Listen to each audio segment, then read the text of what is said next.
Storm that is slamming the Philippines. Bagsik ni Yolanda, One of the strongest storms, to ever make landfall in recorded history. the strongest tropical storm we've seen anywhere. Higit pa sa aking palagay sa super typhoon. Pinakamatindi, pinakamalakas. pinakamalakas na bagyong naglandfall sa kasaysayan.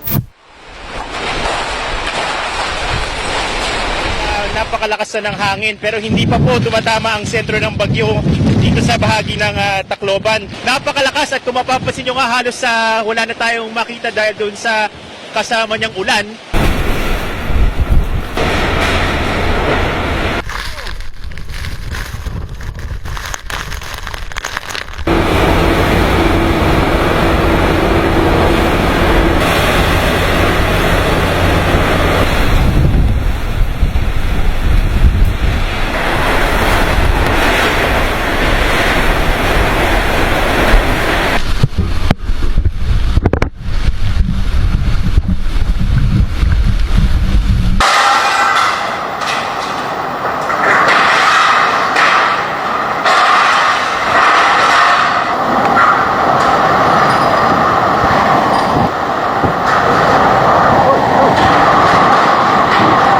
Kung makikita nyo dito sa sahig, nagkalat yung mga basag na salamin.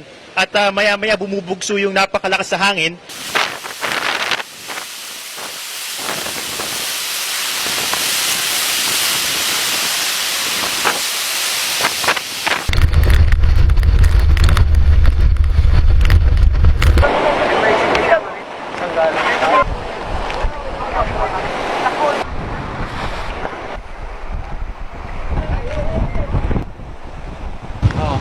Sakit sa paa, sir.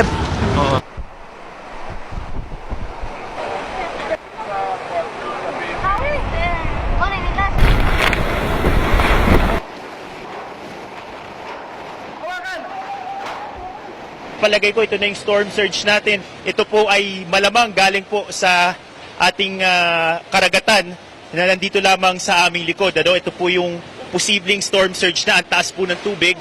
Palagay ko ay pambihira itong ganitong nangyayari na tumataas yung tubig dito sa downtown Tacloban.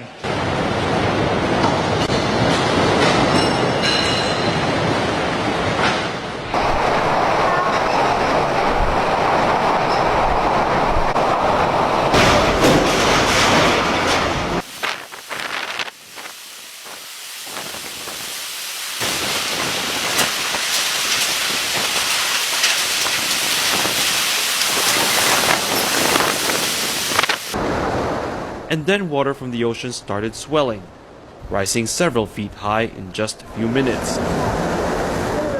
It appeared very much like a tsunami. Everyone rushed to the second floor. Ang storm surge po ay tila baga mala tsunami na hatid ang napakalakas na agos ng dagat papunta sa isang lugar na laalamunin ang buong lugar. At ang taas nito, Corina, hanggang 3 palapag ng gusali. Ganon kataas. At pagkatapos, babalik siya sa dagat at muli pang babalik ulit.